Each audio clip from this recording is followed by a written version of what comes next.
Okay, greetings everybody. This is the Iowa Statewide Emergency Solutions Grant, or ESG, application training webinar. I apologize for the late start. We're having a little bit of technical difficulties this morning. If you would please just drop us a note in the chat box or the questions box and let us know if you can hear us and see our screen, we would appreciate it.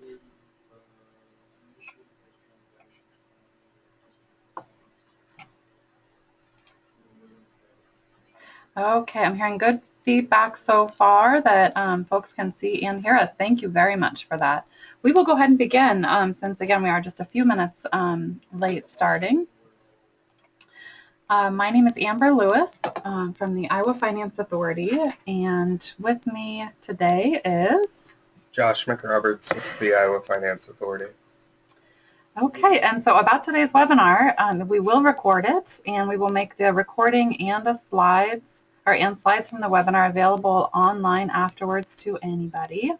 And so it's optional today. You don't have to attend in order to apply, but I certainly hope it will be helpful to you. Of course, as always, the information we've provided is neither intended to substitute for nor fully explain the federal regulations for this program. So when in doubt, please reference the federal regulations. And so we will cover three main topics: general ESG, about this particular competition for 2016, and the application process itself. And so just a note to begin with, if everybody has their email open, you probably received something this morning noting that the competition is open. It is official. We are requesting applications. The deadline is July 17th, 2015. So we have about just a little over 5 weeks, I believe. So here is where you can locate the main information about this competition from our website. So if you go onto our main website, you'll see drop-down boxes at the top here. And if you click any one of those, you can get to our main homelessness page, and that's where we are here. And here's our notice about the competition, and under Forms and Resources is where you'll find specific information. So moving on, I'm going to pass it over to my colleague Josh. Good morning, everybody. I'm just going to do a quick run through of what is the Emergency Solutions Grant. The purpose of the ESG program, it's a federal program of the U.S. Department of Housing and Urban Development, or HUD, and it's designed to assist people to quickly regain stability in permanent housing after experiencing a housing crisis and/or homelessness. And in blue, you will see the link to the one CPD, that's the main HUD website, for more information about the Emergency Solutions Grant Program. The eligible applicants are units of general purpose local government, and that's not public housing agencies and private nonprofit agencies. Projects must serve clients that qualify as homeless, as referenced in the HUD definition with the at 24 CFR Part 91, or at risk of homelessness, which is also found in the HUD definition of homelessness at 24 CFR Part 576. The eligible activities for ESG are street outreach, shelter, homelessness prevention, rapid rehousing, data collection and reporting, and administration. The following slides, I'm just going to hit briefly some main points. Essential services for unsheltered homeless persons, that's street outreach. You can connect persons with emergency shelter, housing, or critical services.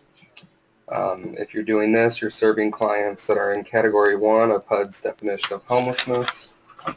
And street outreach can include items such as engagement, case management, emergency health services, emergency mental health services, and transportation. Shelter can include essential services for clients. Listed below there at the bullet, you'll see what that can include. And also operations for emergency shelters. Examples would be maintenance, rent, insurance, utilities, and supplies. But it can also include hotel or motel vouchers if there's no emergency shelter available. And for emergency shelter, you can serve clients that fit into categories 1, 2, 3, or 4 of HUD's definition of homeless. Transitional housing and shelter. Touch on this a little bit more than the previous two slides. The interim regulations define emergency shelter to include a hold harmless provision for transitional shelter projects if they were funded with federal FY 2010 ESG funds. For the Iowa ESG program, federal FY 2010 ESG funds were allocated for the period from July 1 through December 31st of 2010. Essentially, those projects are grandfathered in for eligibility as shelters. In some cases, projects have received funding as transitional shelter from the ESG program at the same time as receiving funding as transitional housing from the COC program, or Continuum of Care. These programs have different goals and structures. IFA proposed a limitation this year for ESG funding for such projects. Because of stakeholder comments received, IFA will continue to allow funding for such projects in the 2016 competition. IFA may consider the issue again in the future competitions. If transitional housing agencies, if they meet all other qualifications, such projects may apply in the shelter category in 2016.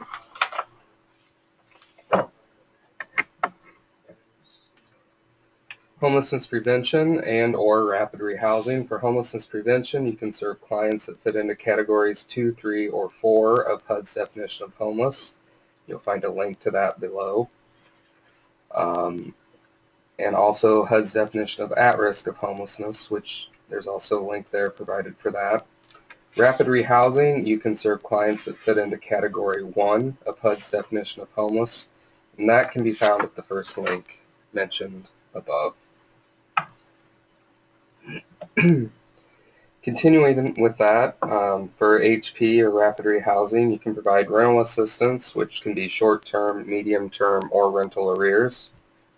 You can provide financial assistance, such as rental application fees, security deposits, last month's rent, moving costs, utility payments, etc. You can also do housing relocation and stabilization services, housing search and placement, housing stability case management, mediation, legal services, and credit repair are examples of things you could provide using that.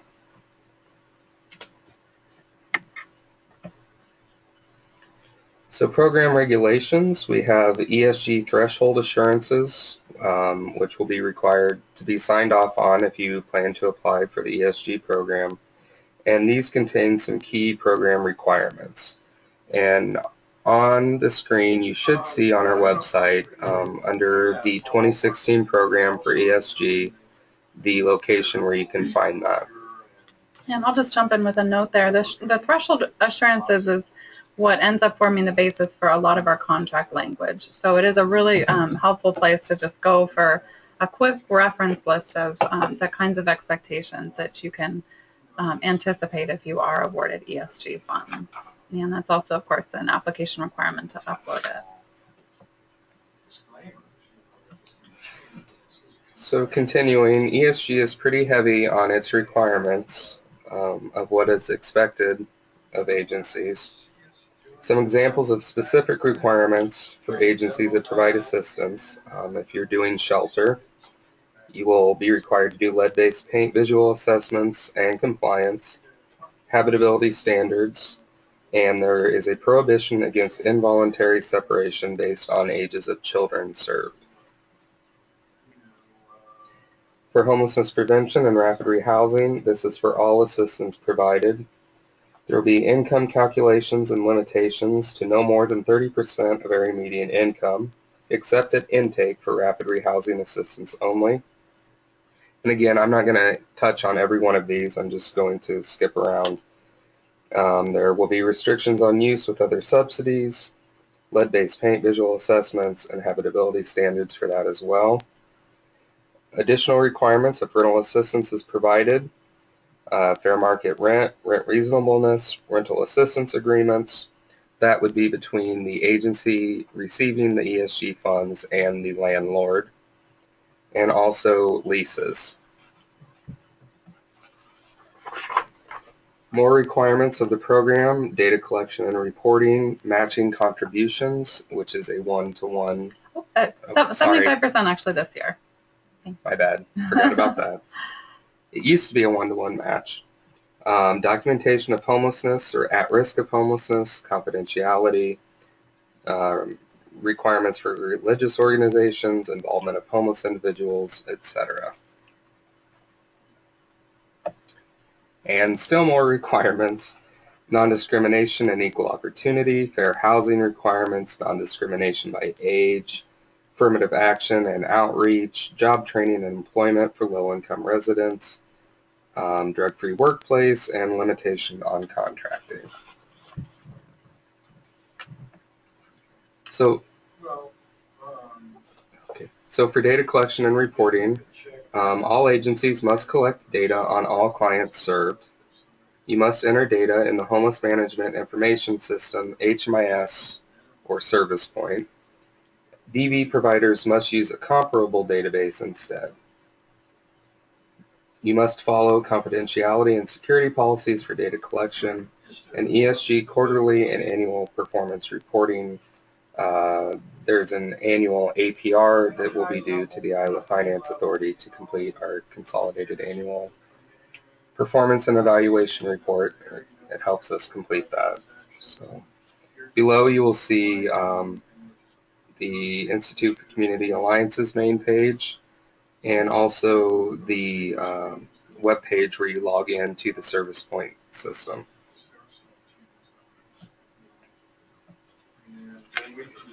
Something you may have heard about is coordinated entry. Coordinated entry is a federal requirement. It's a system of coordinated services. It's a way a client accesses the system of homeless services. It includes at least a common initial client assessment.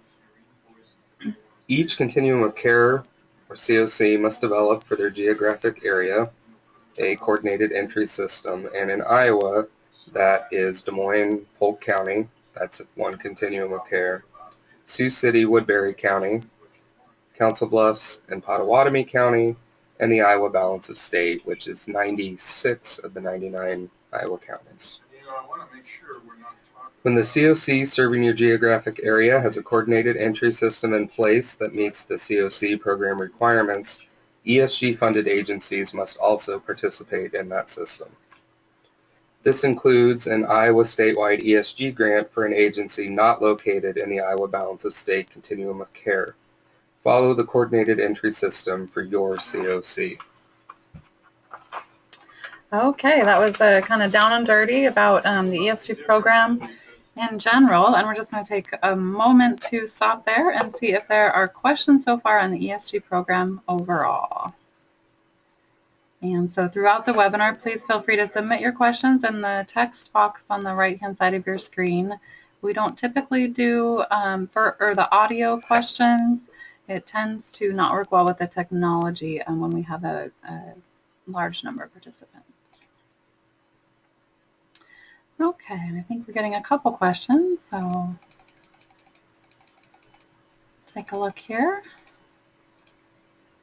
Okay, and there was a question, what has the match changed to for this year? And so as you may have heard, Josh started to say one-to-one because that is what we anticipated last year and what we initially what we initially put into our competition last year. With the knowledge that we were going to work with the Shelter Assistance Fund and see if we could use some of that that money at the state level in order to lessen the match requirement for our ESG subrecipients. So we have gone down that path, and so the current requirement is 75% match. And I think we have a slide on that in just a little bit as well, so I'll hold off on saying any more there. And let's see, there was a question here, what does the last bullet of this screen mean about the ESG statewide grant? And so I'm going to assume that question was submitted when the coordinated entry screen, the current screen, was when we were at this, or when we arrived at this screen. So assuming that, that last bullet point means, for example, if you are located in Sioux City, then your continuum of care is the Sioux City or Woodbury County COC. And so even if you have received an Iowa statewide ESG grant through the Iowa Finance Authority, the coordinated entry system that you must participate in is the Sioux City COC. And likewise for Des Moines or Polk County, if Des Moines and Polk County does have a functioning coordinated entry system in place, and so state ESG funded agencies are required to participate in that Des Moines or Polk County COC. And that's a contract requirement, it's a federal requirement, and so that's consistent with the current year as well. Actually going just a little further beyond, as I'm seeing the person asking this question is in Lynn County, it appears, and Lynn County is a little bit unique.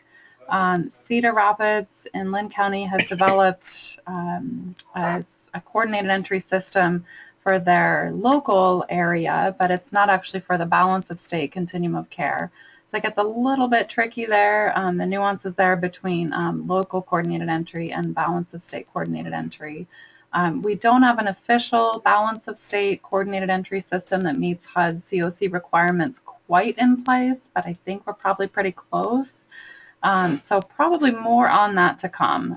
That question is really more, or this item is really more intended for Des Moines and Sioux City and Council Bluffs at this point.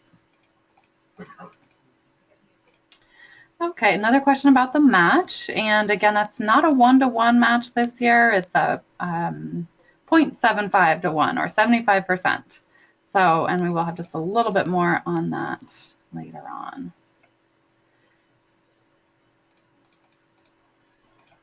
Okay, so lots of questions about the match. So again, 75%. Hopefully it's clear. Hopefully the audio is coming through okay, because I'm hearing several more questions about that. Okay, and there's a question here. I think this is about the transitional housing or shelter, and the question is, as we operate on a July to June fiscal year, can you give any indication of the likelihood of eliminating the grandfathering in for 2017?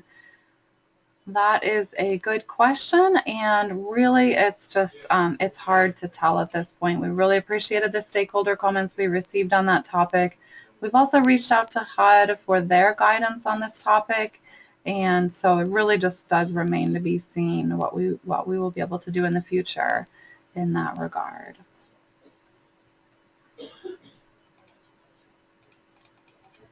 And we did, just a side note here, we did receive a good number of stakeholder comments on our proposed key ESG application points, and we have posted all of those stakeholder comments with Iowa Finance Authority responses onto our website, and that includes a little about this topic here with the transitional housing or shelters.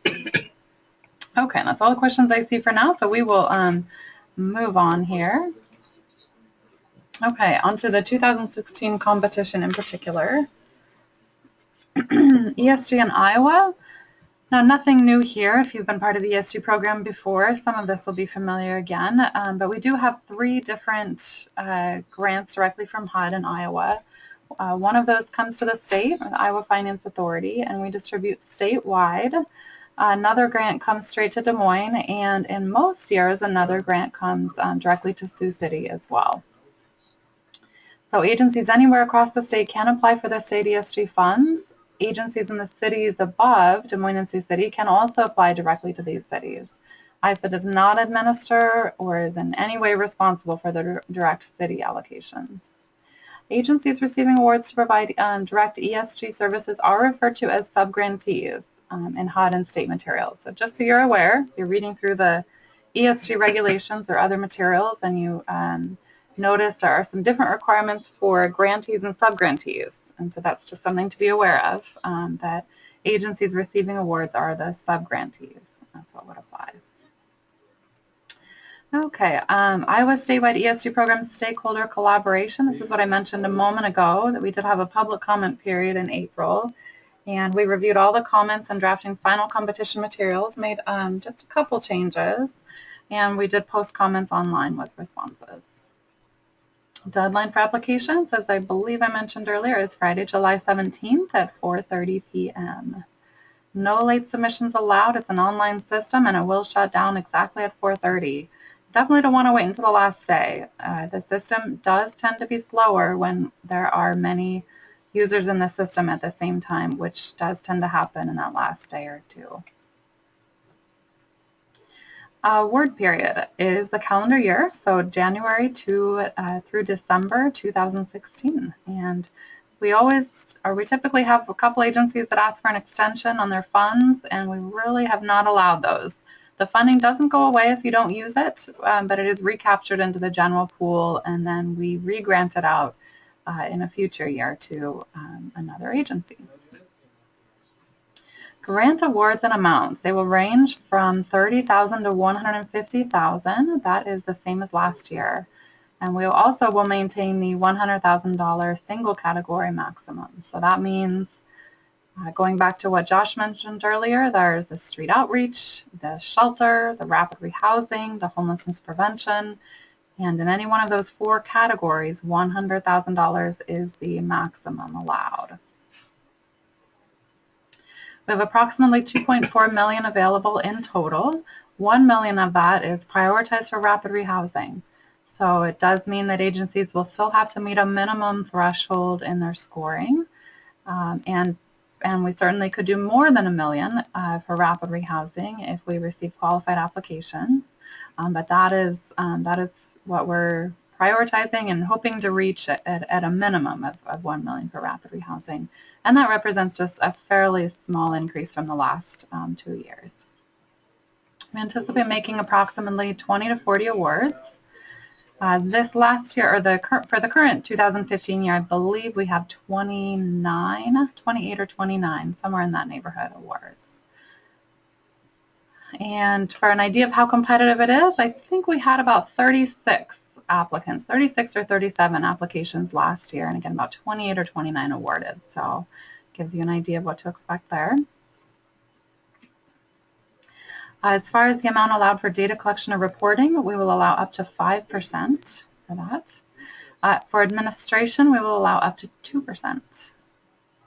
And we do allow 1 application per agency. If it's a nonprofit agency, it needs to be recognized independently by the Iowa Secretary of State. And it's very easy to double check that on the Iowa Secretary of State's website. Okay, competition priorities.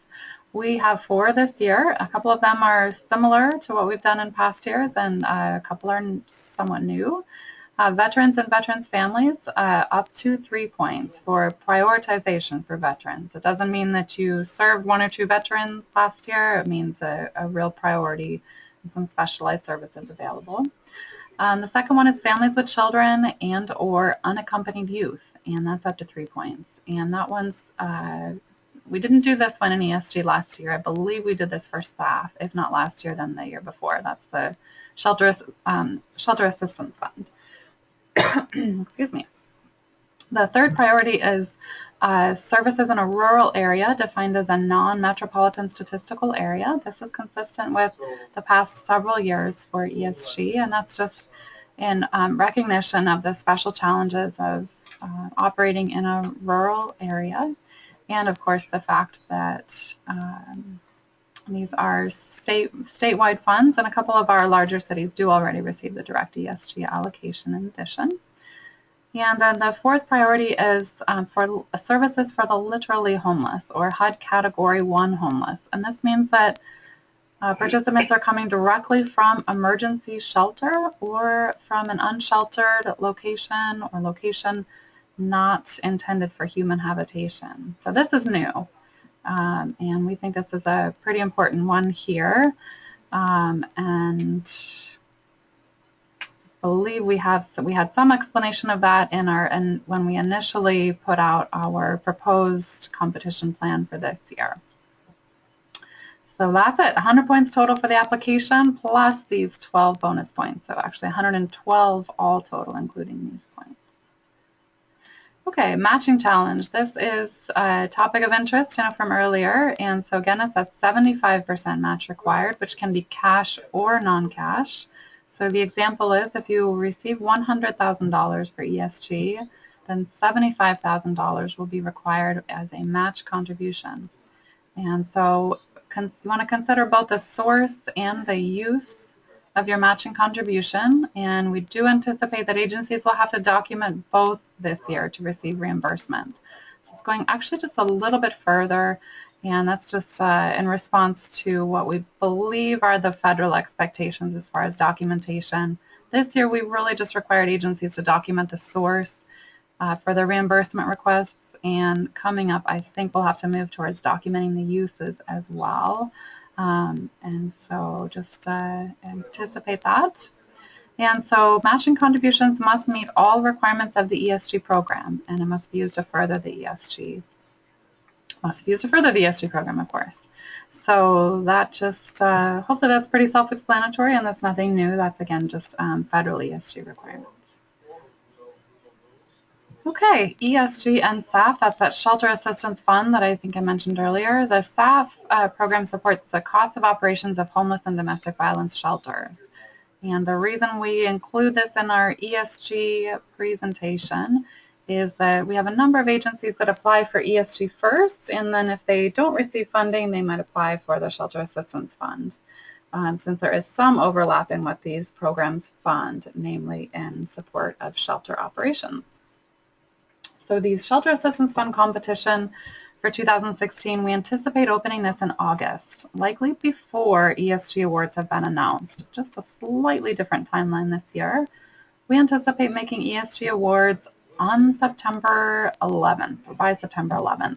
The SAF application deadline will be approximately 2 weeks later, so not a whole lot of time afterwards. Again, we will open up the SAF application well before that, so agencies will know what to expect. And it shouldn't be that different from ESG. So an agency that has applied for ESG, and maybe if they are not funded and decide to apply for SAF, hopefully a lot of the work is already done within that ESG application, and it just becomes a bit of a copy and paste exercise at that point.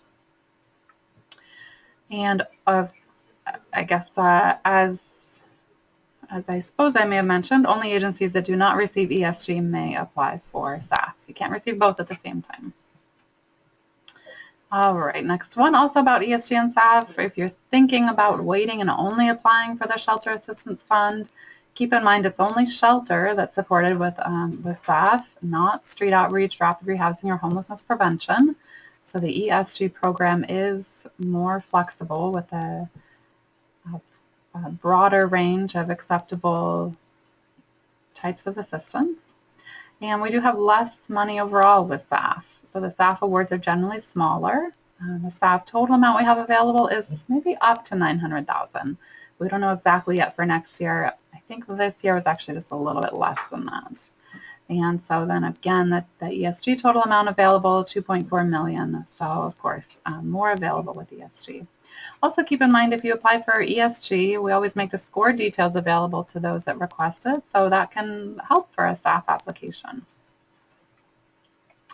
Okay, next item up, grant management requirements. This is what to expect if you are awarded funds. We will provide an initial grant training. This last year we did that in person for a good part of one day. We held that training of a couple options, one in Des Moines and one in Cedar Rapids, I believe. And so likely we'll do something like that again. I don't know if we'll require it of agencies that went last year, but that'll be an option. Quarterly required conference calls for all grantees. We reimburse, we pay out funds on a reimbursement basis after costs have already been incurred. We provide, or we require at least quarterly reimbursement or draw requests from our grantees. And again, that'll be with the full documentation of grant and match expenditures. We require at least quarterly data completion reports. New this year, we are also working towards quarterly performance reports.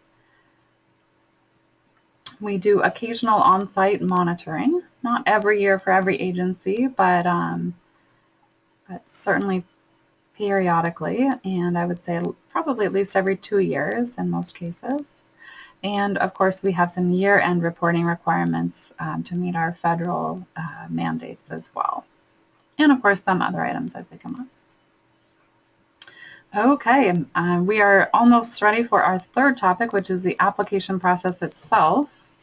Before going on to that, we'll pause for just a moment here and take any additional questions that have come in.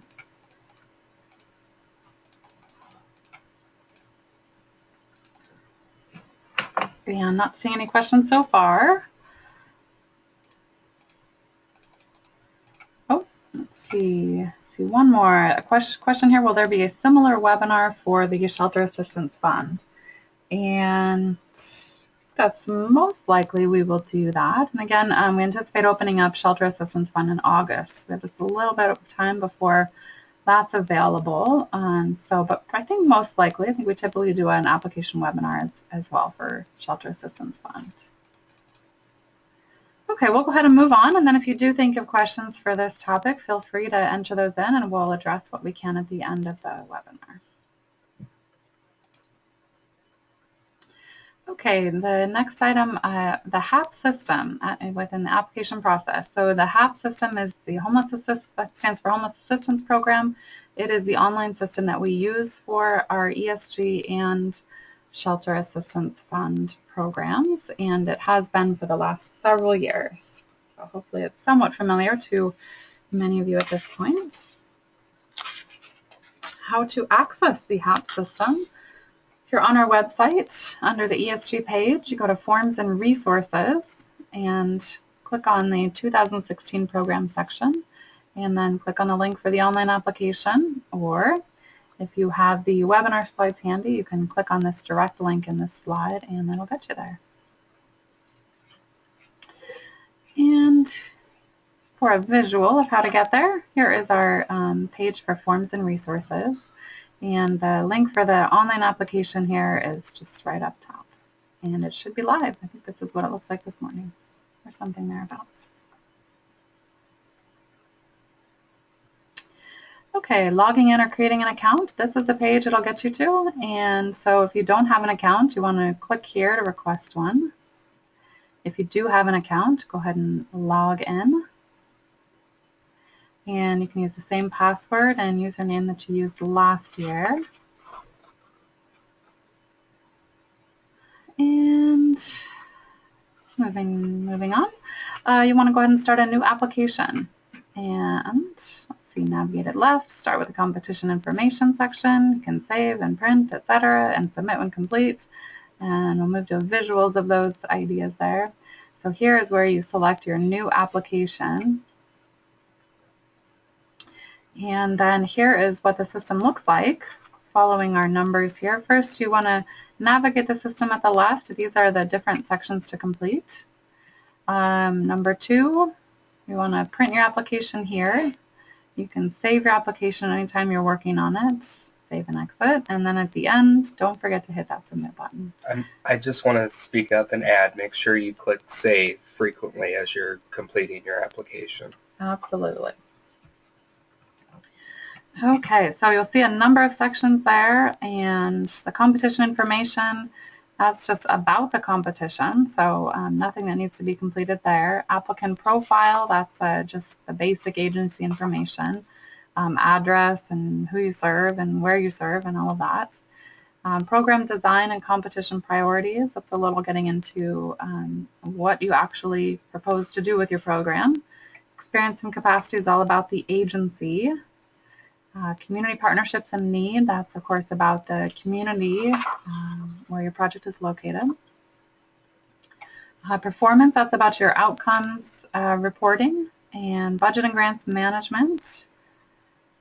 And then we have an exhibits page, and that's just where you upload several documents with your application. And then the error log at the end. If any required items that in the application are incomplete, then you can click on the error log and it will tell you where you need to go to finish and complete the application. So at the end, when you're ready to submit, all of these little red X's here at the left should look like this little green check here. And that's when you know you're ready. Although actually there are a couple items that are not required but are really recommended and really important to complete. So you want to double check that as well. Okay, moving on. New and different. We do always make some updates and changes to the application each year. Some differences, you'll notice some differences in questions throughout in all these sections. There's an addition of one exhibit that's required, and that's the certification of local government approval. That is only for agencies that are proposing to offer shelter. And so you want to take a look at that form, which is available from the exhibits page for details on that. I believe the form is only required every 2 years or earlier if you've had a change in leadership with your local government.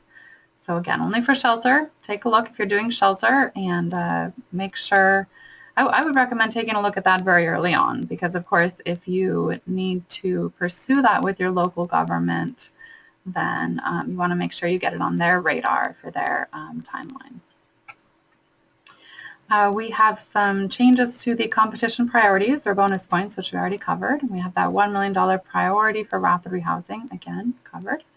And new this year also we have a length guideline for responses. And the intention there is to cut down on some of the disparity we see between agencies that will write sort of pages and pages for every response, and it makes it actually a little difficult to review, and agencies that are just much more succinct and to the point.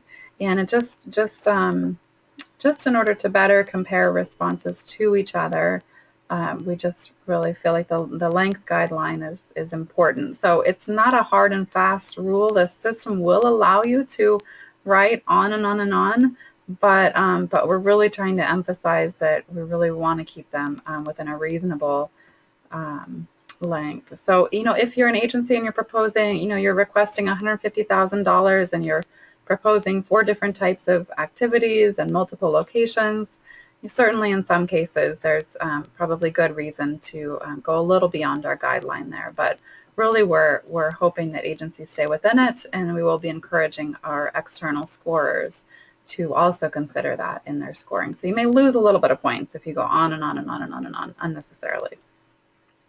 We love to hear and appreciate hearing about all your agencies, but really it just becomes almost a fairness issue between agencies. Hopefully that makes sense. Try to give you a guideline of what that generally means if you're typing things out in Word first. We think it's about 300 words per response, which translates very roughly to about 1,500 characters with no spaces or 1,800 characters with spaces. Okay, enough on that. Moving on to HMIS report instructions. This is the only element of the competition that's not quite ready to go, but we didn't want to hold things back, and so I'm sure it will be ready very soon. This is a report that's required for the performance section for HMIS participating agencies. So be on the lookout for that, and we'll communicate with everybody once that's ready to go. Okay, helpful hints. And we're almost to the end of our presentation here today. Just a few helpful hints to keep in mind. You might want to use Word for spell check, grammar check, etc., and then copy it into the application. That's an easy thing to do, but sometimes it throws off our reviewers when there's lots of grammatical or spelling type errors. Take a look at the exhibits section early. And again, that's for some of the exhibits where it might take just a little bit of time to get them all in order, to get the required signatures and all of that. So it might be even the first page you go to. You want to pay attention to point totals and spend more time on the questions that are worth more. Every question will list exactly how many points are available. Just a note about the review structure that we employ. Each of our reviewers typically reviews all the applications received, but only in one section. So don't assume you've already covered something in another section and therefore don't need to explain it in a different section, because again, the reviewers are not necessarily going to know to refer back. Now, if you really want to refer back to something else, that's fine, but just make sure you're really explicit when you do so and directing your reviewer to take a look at another section. Excuse me. Okay, provide specific examples. That was helpful. Have at least one other person review your application before submitting, always a good practice. As Josh mentioned, save periodically to avoid timing out of the system. And remember that guideline I mentioned for the response length. And remember the deadline, Friday, July 17th. Okay, missteps to avoid kind of goes along with helpful hints. Sometimes we receive compilation reports rather than reviewed financial statements or a full audit, and this is not sufficient. So a compilation report is typically when somebody, could be your accountant, could be someone on your board, somebody takes the financial statements of the agency and just kind of puts them into a familiar format, but doesn't undertake any sort of review, and that's not enough. It's not going to cut it for this program. So it does need to be either a full audit for your most recently completed year or the reviewed financial statements. And so we do allow several months past, you know, if you're let's see, the application is due July 17th. We have a lot of June or July to June fiscal year agencies. It doesn't mean you need the audit or reviewed financial statements for the year that is ending here in a couple weeks. You can provide the statement from last year. Hopefully that makes sense. It needs to be by a board member, it doesn't need to be by a board member. This would be a misstep, financial statements that are prepared by a board member. So it needs to be an independent CPA. Another thing you want to avoid is leaving out the management letter of the audit. You don't want to do that. You want to avoid failing to identify and explain audit findings in the application narrative. That's in the experience or capacity section. You want to avoid uploading the wrong attachments. Sometimes we get that. You want to avoid uploading only the first page of attachments. Another thing we sometimes see. And you can double check what you've attached. After you upload it and attach it, you can click on it and make sure it's really what you want and it's a complete deal. You want to avoid asking for an amount outside the acceptable range. We may not review the application at all if you ask for an amount outside the acceptable range. And you want to avoid including a 990 or financial statements that are way too old or out of date. So there's some real specific guidelines in the application exhibits page about the timeline that's required there. And you want to avoid uploading an IRS nonprofit determination letter rather than the required Secretary of State certificate of standing. And so this seems to be somewhat frequently we'll receive something like this. So it's $5 if you don't already have a current Secretary of State certificate of standing, then it's just $5 to obtain one from their website. Okay, questions, program questions you can submit to amber.lewis@iowa.gov, or if you have HAP system access questions, I'd ask you to try out Josh first at josh.mcroberts@iowa.gov. Judy.hartman@iowa.gov. You can also certainly reach out to Judy. We're a team here, so that'll work. We do appreciate written questions, though, emailed questions, and that really helps us to track questions that have been submitted and know when we've received multiple of the same types of questions and when we need to issue broader guidance. And email just works a whole lot better than phone, if you would please do that for us. Okay, and that concludes our official slides here. So we will go back to our handy question box here. And please feel free to submit any additional questions. And let's see, we've had at least one. Let's see. Okay, question here says, the question about key trainings on previous competitions requires a long entry for us. How detailed should we be with regard to length guidelines? I think we have modified that question just slightly, but it does still certainly ask for key staff trainings. That's in the experience and capacity section. So again, I don't know that I can really answer this question exactly. It's really just we're asking agencies to limit things, and I realize that means you may be leaving out what seem like key details. That's why we're really asking that everybody do the same thing, so that everybody hold to that general guidance. And so really it's just going to be about up to agency discretion, I guess, how detailed to get while still staying within those general guidelines. And again, if an occasional answer is longer, that's okay, but it's just kind of a general idea for agencies. So again, I think it's 300 words, I said. 300 words is quite a bit. We're hoping it's sufficient. We're hoping it's enough. If we hear a lot from agencies that wasn't near enough and that was just way too difficult to try to limit it, then maybe we'll reconsider that in the future. But we're just really trying to find some reasonable way to limit it without having it be a hard and fast character limit.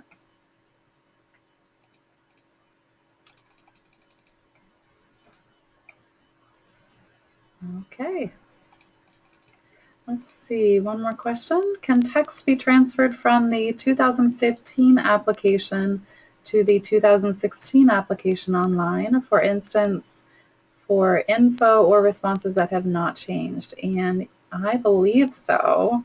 You should just be able to copy and paste pretty easily between the applications. That's certainly our intention.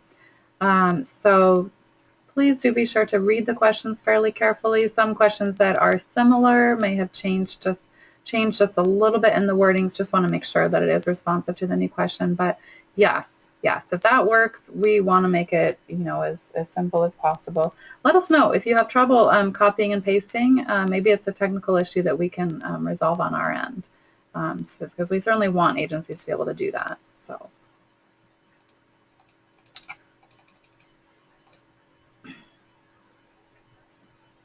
Okay, next question. It says, for question 4, under experience and capacity, should we list the staff turnover in our programs since we are an umbrella agency, or list the percentage rates for the whole agency?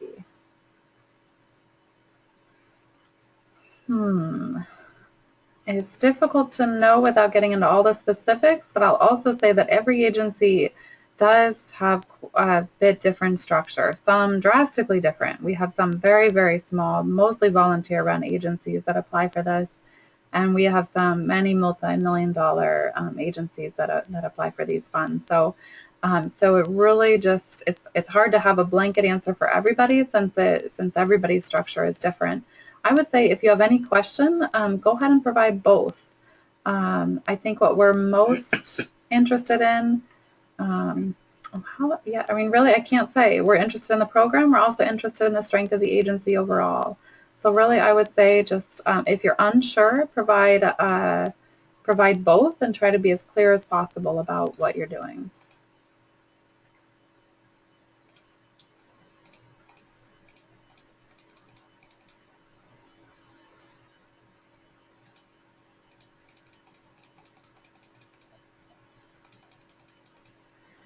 Okay, I think we're nearing the end to the questions we've received.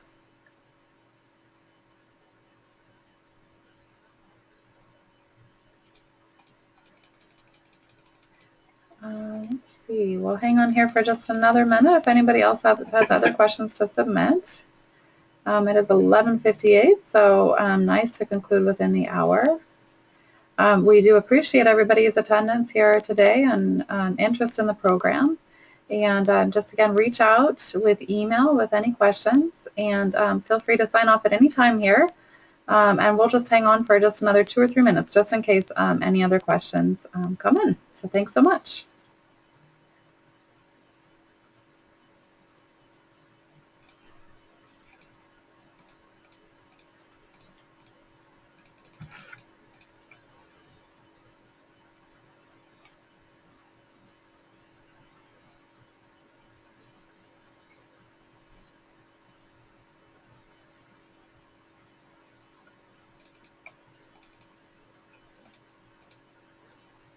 Okay, not seeing any other questions come in. I'll leave you with my final thought of the day. Take of it what you will. Josh is shaking his head over here. That's your reward for staying on. Thank you again so much. we look forward to the great applications that are sure to come.